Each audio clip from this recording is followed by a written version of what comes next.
Good morning, everyone. I'm Magali Simard. I'm the Vice President of Global Industry and Brand here at Cinespace Studios.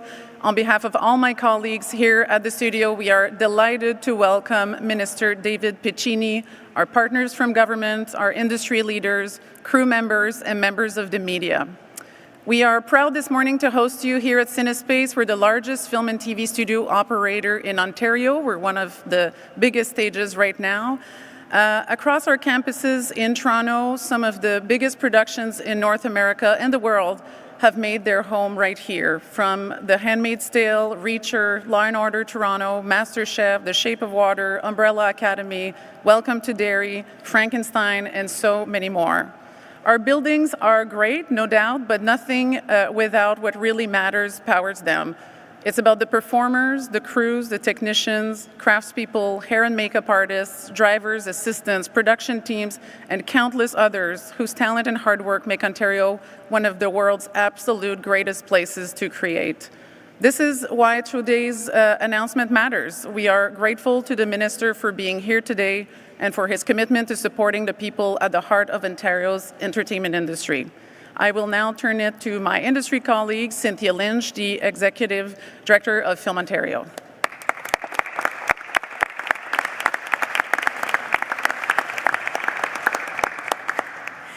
Thank you, Magali, and thank you to Cinespace for hosting us here today. As Magali noted, I am Cynthia Lynch, Managing Director of Film Ontario. We are a not-for-profit industry consortium representing all of the Ontario-based unions, as well as producers, studios, like the one we're in today, suppliers, VFX and post-production companies, and many more organizations across Ontario's $2.6 billion, with a B, film and television industry. Our members produce and work on some of Hollywood's biggest shows, like the ones Magali just mentioned, as well as on Canadian shows where the IP is created right here in Ontario and showcased around the world.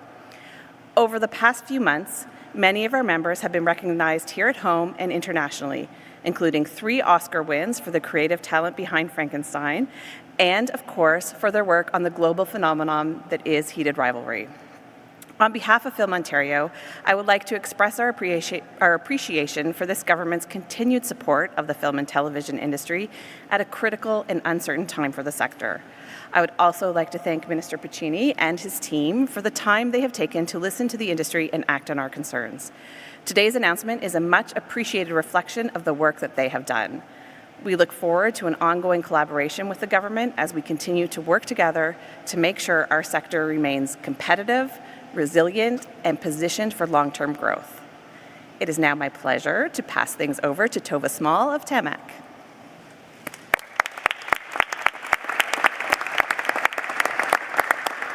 Thank you so much, Cynthia. Hi, my name is Tova Small, and on behalf of the Talent Agents and Managers Association of Canada, or TAMAC, I would like to express our appreciation for Minister Piccini's continued consultation with our organization and for having us here today. As an organization, TAMAC is committed to representing on-camera performers with integrity and transparency. Performers are the face of Ontario's robust television industry, and we look forward to continuing support where artists are treated fairly and can succeed. It's now a sincere pleasure to introduce Kate Ziegler, President of ACTRA Toronto. Thank you, Tova. As the president of ACTRA Toronto, I'm here today to represent all 18,000 performers in the screen-based industry. We're a vital component of Ontario's $2.6 billion film and television sector. ACTRA Toronto has always advocated for greater protections for our members, where their safety, both physical and economic, are concerned. As artists, the nature of our work is precarious, but the relationships we have with our union, under collective agreements, and with our agents help to mitigate the risks associated with that precarity. Still, we must acknowledge that no matter how successful a performer becomes, we are never completely safe where our wages are concerned. In 2022, Compass Artist Management abruptly shut down amid allegations of unpaid wages. Those impacts were devastating to our members represented by the agency.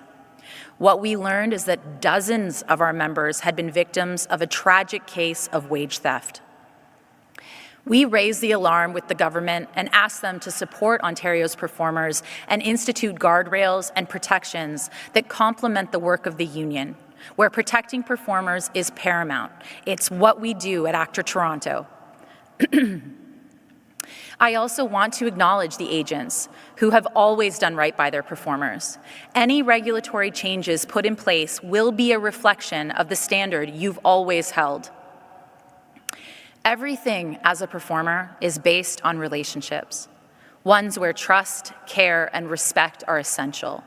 When that bond between a performer and their agent is broken, it is incumbent on us at Actor Toronto and the government to step in and say, not again, not on our watch. My hope is that very soon, everyone from world-class background performers through to those gracing the top of the call sheet will look to the members who courageously spoke up to their union and to this government and recognize that through collaboration and goodwill, we have made change. I would now like to introduce ACT Representative Victoria Brooks to take the stage. Thank you.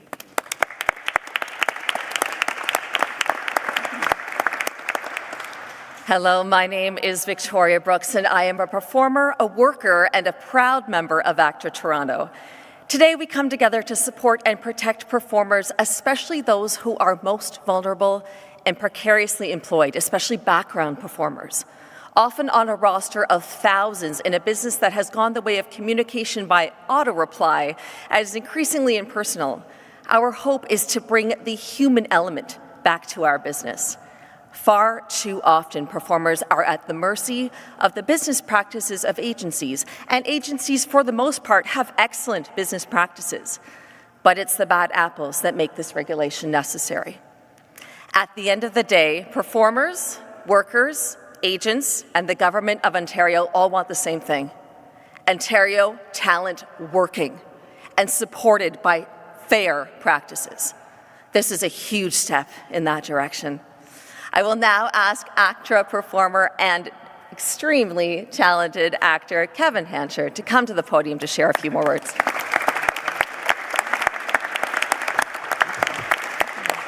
That was a great introduction, thank you.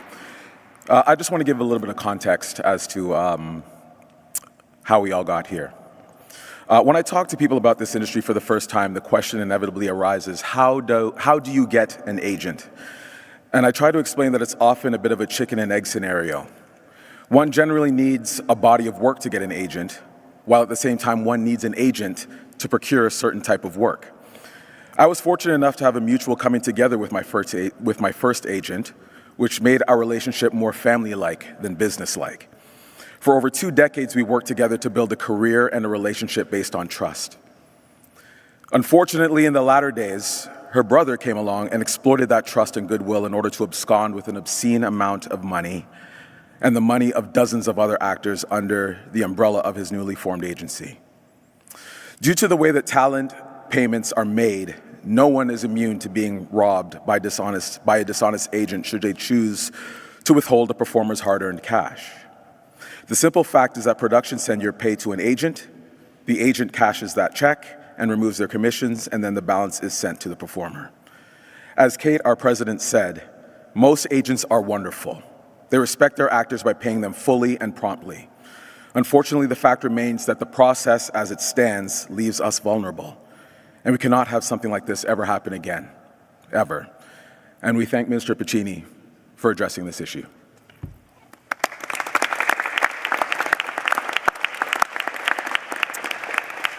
I really want to thank both Kevin and Victoria for being here today to join with me in giving voice to our fabulous cast of members at Actor Toronto and for speaking passionately and poignantly about your experience as artists, performers, and workers.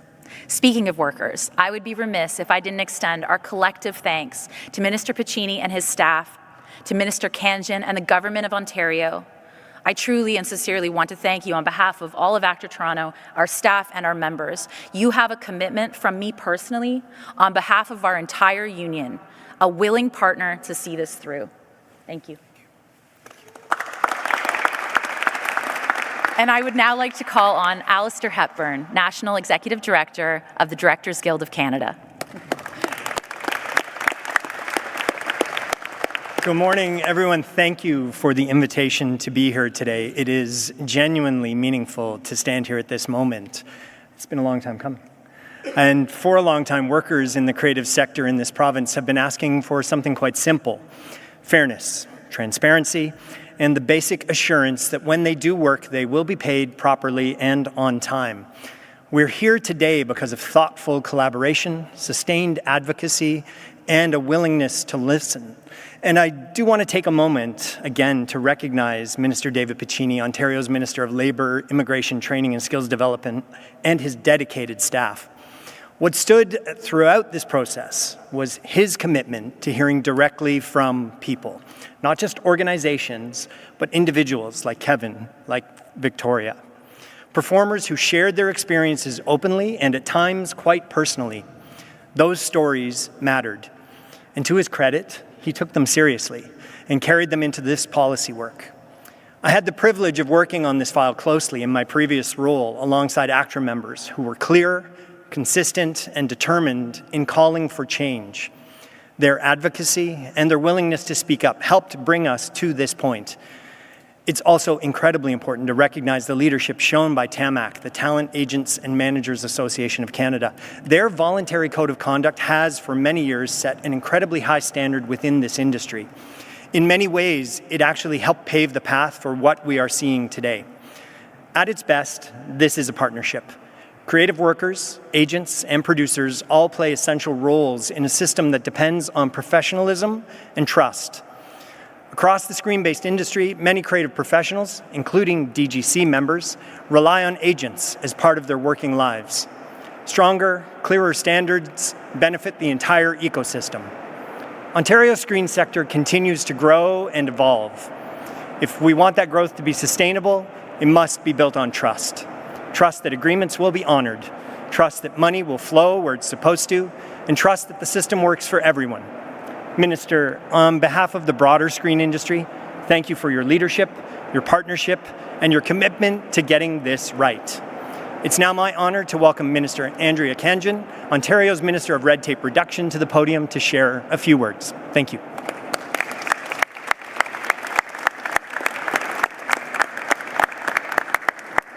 Thank you, Alistair, and thank you everyone for being here today. You know, no amount of rain can stop the amount of excitement and passion in this room this morning to make meaningful change that has been long in the making, thanks to the advocacy organizations behind me, and of course the hard work of our Minister of Labour, Training and Skills Development, Minister Piccini, because you know, today's announcement, the heart of it all, is family, fairness, and doing the right thing. Because when a performer is not paid what they are owed, or when a worker is charged for a required uniform, red tape is an abstract issue. It's not about cutting corners. It's about modernizing our systems so they're transparent and work for the people of Ontario. Hidden fees, delayed payments, and unnecessary costs have real consequences for people and families. And at a time of economic uncertainty, our government is focused on protecting Ontario and building the most competitive economy and the G7. And a big part of that work is making sure our systems are fair, practical, and focused on the people who rely on them. And since 2018, our government has introduced 16, soon to be 17, red tape reduction measures, saving people and businesses nearly $1.3 billion and 1.8 million hours every day. But behind these numbers are real stories like the ones you hear. We're also making it easier and faster for businesses to navigate rules and requirements created to make sure that we have a creative and stable environment that's predictable for the business climate and attracts investment and drives job creation. And through this broader package, our government is proposing stronger oversight and transparency for talent agencies while also helping employers keep more of their pay by prohibiting charges for required uniforms. Because when government removes unnecessary barriers, it becomes easier for people to work, for businesses to do the right thing, and for support to reach people more effectively. And that is how we make government work better for workers, smarter for businesses, and stronger for Ontario. I want to recognize the incredible leadership that has been recognized in this room already, but Minister Piccini has shown leadership not only on this file, but talking to Ontarios across this province. You know, whether you're putting on a hard hat, steel-toe shoes, you're calling action at the screen, you're operating things that happen behind the scenes in production. This is all going to help and create a thriving economy, and it can't start without our hard-working labor. So I want to thank the Minister for listening to every person in this province, every worker, no matter what they're doing, so to make sure that we're standing up for the right things, protecting workers, lowering cost, improving fairness in the workplace. It's my pleasure to introduce Minister Piccini. Thank you. Thank you, Andrea. Good morning, everyone, and thank you all for being here today. A special thank you to Magali and everyone at CineSpace for welcoming us here today for today's big and special announcement. We have an incredible group of people here that I truly have had the privilege of getting to know over the past number of months. The legislation that we are introducing today builds on previous pieces of legislation that we've introduced in the past. And sewn together, these stories really reflect the very fabric that is the province of Ontario. Stories are told, performances are created, and our province is showcased to audiences around the world. I'm joined today by colleagues Minister Khanjin, MPP Rudy Cuzetto, and MPP Sharif Sabawi. As a team at Queen's Park, we work hard to reflect the stories of the workers who build this province.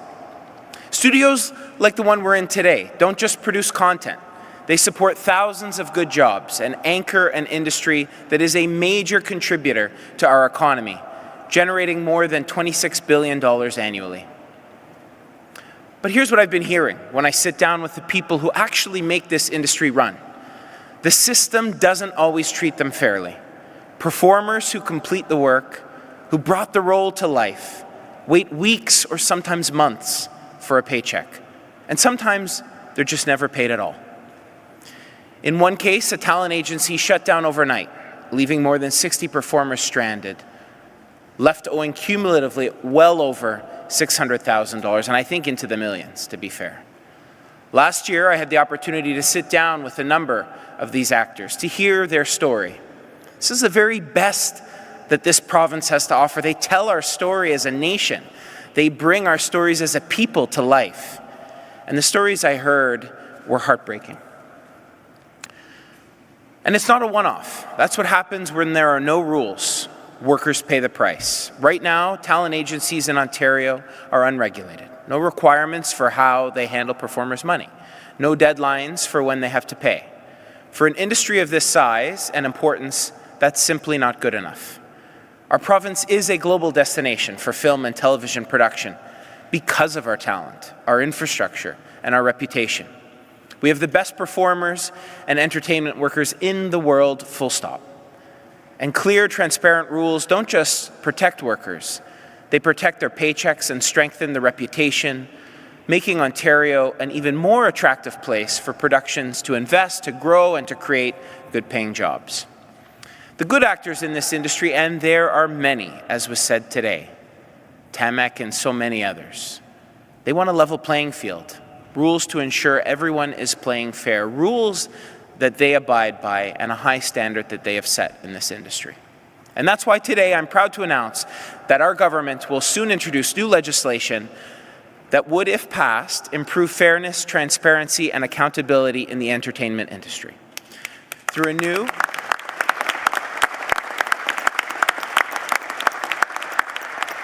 standalone statute, and government loves our acronyms, we're calling it the Strengthening Talent Agency Regulation Act, or the STAR Act.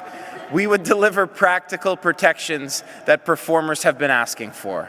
And this includes common sense things that I've heard from the people here today. A cap on agency commissions and a ban on any other fees on top of that to be prescribed in regulation. A 10 business day deadline for agencies to pay performers subject to regulations. And a requirement to hold performers' funds in a separate bank account. These are the kinds of protections that will positively impact tens of thousands of performers across Ontario. At its core, this is about protecting performers' paychecks. Because if you did the work, you should get paid. And the same principle applies beyond the entertainment industry. Think about the server at your favorite restaurant, housekeeper in a hotel, a retail worker stocking shelves. Right now, some of these workers are being asked to pay out of pocket for uniforms they're required to wear on the job.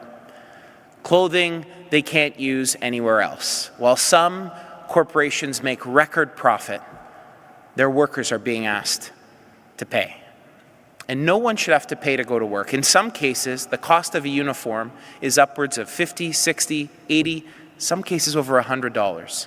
And that's money coming directly out of the paycheck before they've even settled into their job. As one worker put it, if I'm required to wear it, my employer should be paying for it. So we're taking action today.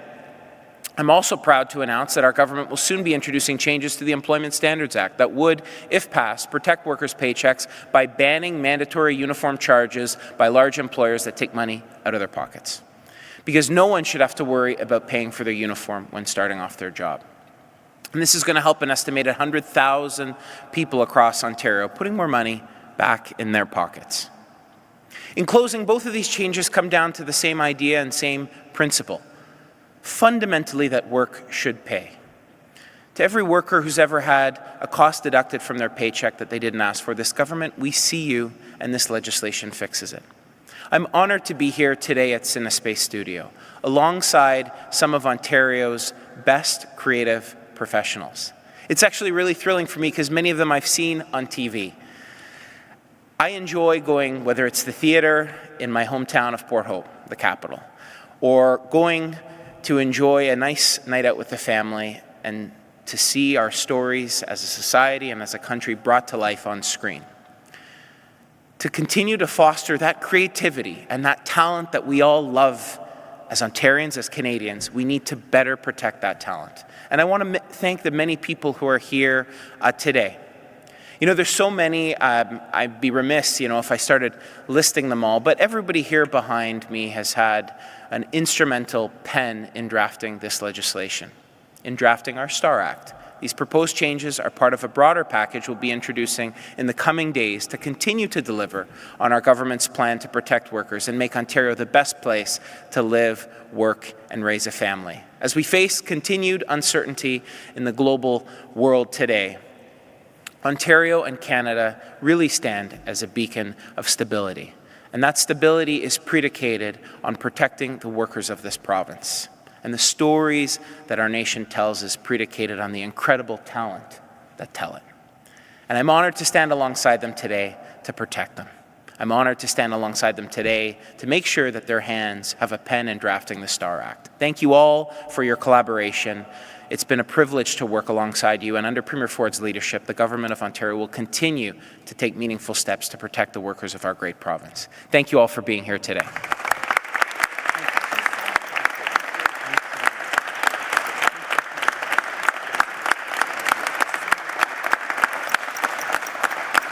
Happy to take questions. We will now take questions from the media. Please come to the microphone and state your name and outlet. As a friendly reminder, the format is one question and one follow-up.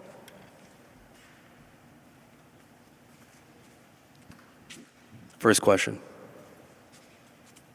Minister, CTV has been waiting for FOAs on the Skills Development Fund. TDC has responded to us, but your minister has not gotten back to us as of yet. Why is that? Well, thanks. We have a dedicated team within our ministry that work diligently to respond to a high number of FOI requests that we and many other ministries in government receive. To compare the two is a bit unfair given the high volume that the government receives and the diligent work we do to make sure that individuals, organizations have their information protected, and it involves a back and forth work done with third parties internally and with external folks who apply to our ministry. So we'll continue working to make sure we comply with the law and are responsive to those FOI requests. Is there a time? Again, without knowing the specific FOI we're referencing, I can say... It's for Skills Development Fund. Yeah, there's many FOIs that are in my ministry and a number across government, and we work diligently to make sure they're responded to in a timely manner. Thanks, Mr. Thank you. That concludes this press conference. Thank you all for being here.